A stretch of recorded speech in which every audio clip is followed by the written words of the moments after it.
Petite vidéo coup de gueule. Bonjour à tous déjà, la politesse. Bon, 2 points. Le premier. C'est vrai, dimanche, j'ai été à 2 doigts de faire un infarctus. Que j'ai pas fait, heureusement. Aucun médecin ne m'a pris en charge. J'ai tout ce qu'il faut ici pour gérer mes douleurs. Et aujourd'hui, je fais une crise de ma maladie. Et le problème, c'est que j'ai un médecin remplaçant qui m'a demandé d'arrêter ma morphine et ma codéine pour essayer de voir si ça camouflait pas autre chose. En arrêtant, je me suis rendu compte ce que le mot sevrage voulait dire. Par conséquent, je rentre dans une nouvelle case maintenant. Et par conséquent, je suis suivi par un nouveau médecin. Forcément. 2 médecins qui ont fait leur boulot avec exemplarité pendant que je souffrais et que j'étais à terre, pendant 48 heures.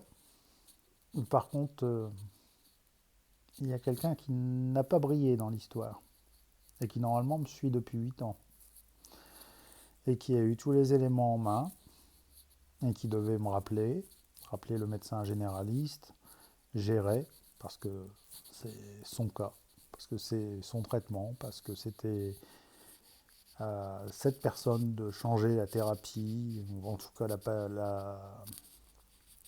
la posologie du traitement. Elle ne l'a pas fait par manque de temps. Manque de temps. Je remercie le gastro-entérologue qui accepte de me prendre en urgence demain.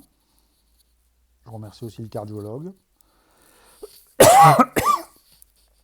qui accepte aussi de me prendre en urgence par rapport à d'autres qui ont des manques de temps. Puis le deuxième point, c'est quand l'éducation nationale et quand le gouvernement et quand le ministère du handicap vont comprendre, je ne sais pas, et quand les enseignants vont comprendre que ESH mutualisé, c'est pas la même chose que ESH individuel. Quand les gens vont-ils comprendre qu'avoir un enfant autiste, qui en plus a des pathologies en plus, n'est pas facile à gérer, et que si l'école ne s'adapte pas à lui, mais que lui doit s'adapter à l'école, ça explose. Voilà. Quand est-ce que le CESAD, ou les CESAD, ou en tout cas celui où je suis, va comprendre que quand on crie on secours à la maison, c'est qu'il y a un besoin d'aide à la maison. À chaque réunion, parents d'enfants handicapés contre l'école, une autre institution, à chaque fois, je vois des parents complètement désœuvrés. Je les comprends, parce qu'il y a un abandon. Il y a des gens qui font un boulot très bien, qui aident.